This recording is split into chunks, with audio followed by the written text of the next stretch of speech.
Eu vou fazer um ranking em top 11, que seria top 10, se a gente não tivesse tantos impeachments, contando quem foi o melhor presidente do Brasil para o pior presidente do Brasil. E não vai ser aquele top 10 decrescente que você vai do 10º pro primeiro, porque as pessoas querem ver mesmo quem é ruim, aí o pessoal gosta de desgraça. Terceiro lugar, Michel Temer, o queridinho aqui dos comentários. Muita gente fala, não, eu quero meu presidente Temer em primeiro. Mas é o seguinte, o governo Temer foi um governo reformista.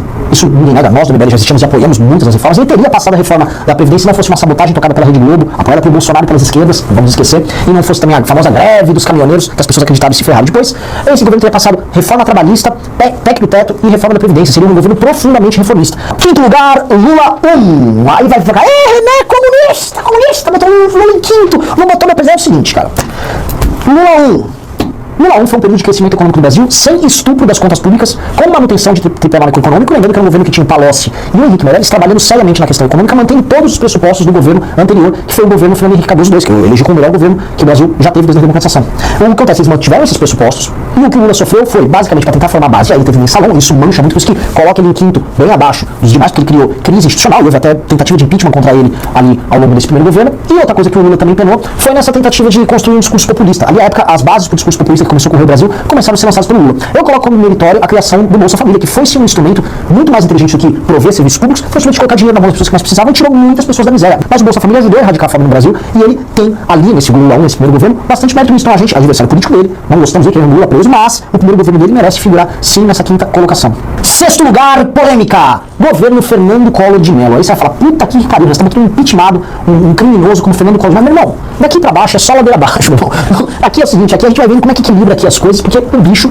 pega, só governo bem ruim. Por que eu tô colocando o Fernando Collor de Mello nessa posição? O Fernando Collor de Mello, ele fez uma abertura econômica forçosa, gerou quebradeira, pode ter todos os defeitos, mas ele fez uma abertura econômica e tinha, ao menos, balbuciando uma tentativa de construção de um governo minimamente liberal. Fez o confisco às poupanças, o que é um crime contra todos os brasileiros. Tem gente que se suicidou por conta dele. Então, pessoal, oitavo lugar, Lula 2. E muita gente vai falar, porra, calma, Lula 2 só foi porque o Brasil crescia dar com pau, o Cristo Redentor tava voando, ia virar potência global, ele conseguiu fechar a Olimpíada, fechou a Copa do Mundo, o homem tava voando, deixou ele trabalhar assim.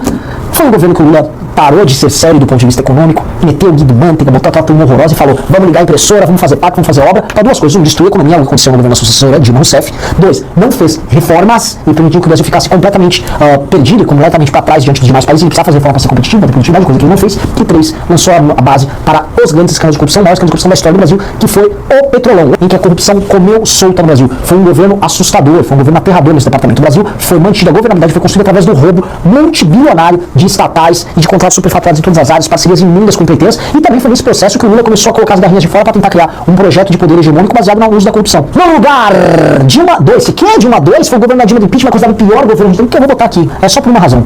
O Dilma 1 foi tão ruim, e tem todos os piores elementos do Lula 2, somado com o fato de ser a Dilma, que o Dilma 2, por não ter base no governo, o Cunha era o presidente da Câmara, não deixava ela fazer as cagadas dela, o Dilma 2 não foi tão ruim, né? Obviamente foi um período assim, de desemprego extremo, de destruição da economia, de recessão, foi um período terrível na história brasileira. O Dilma 2 foi muito ruim, só que todas as bases do Dilma 2 foram lançadas no Dilma 1. O Dilma 2, ele foi terrível, foi um desgoverno total, foi um período muito ruim da história brasileira, mas que não consegue ser tão ruim quanto os dois últimos lugares para o penúltimo lugar. E o penúltimo lugar e 10º colocado na nossa lista é o governo Jair Messias Bolsonaro. Tô aqui em 10º. Eu sei que é o único que vai ter defesa aqui no canal, vai vir gente, vai vir nada. Quem é você tá colocando o governo Bolsonaro tão ruim, tá colocando pior do que o Lula, colocou pior do que o Dilma 2? Coloquei sim, meu querido amigo. Coloquei sim. Eu vou falar 2 pontos que já mereciam o Bolsonaro ter tomado impeachment há muito tempo e que nenhum desses governos sequer se aproximou de tentar fazer, tá? O primeiro ponto foi essa atuação absurda e assassina na pandemia, tá? Se nós estamos nos aproximando de 250 mil mortos na pandemia, existe um nome e um sobrenome responsável por isso, que é Jair Bolsonaro, tá? A gente já fez vídeo, já discorreu sobre que a atuação do Bolsonaro na pandemia foi de um psicopata.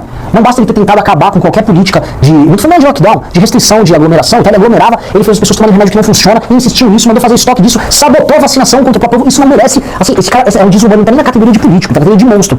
Mas a segunda coisa que o Bolsonaro fez também foi tentar levar golpe de Estado durante a pandemia. Ele se reuniu com militares para tentar organizar algo, algum tipo de ação política contra o STF. Isso é golpe. Organizou manifestações de caráter profundamente golpista na frente de quartel. Isso é golpe.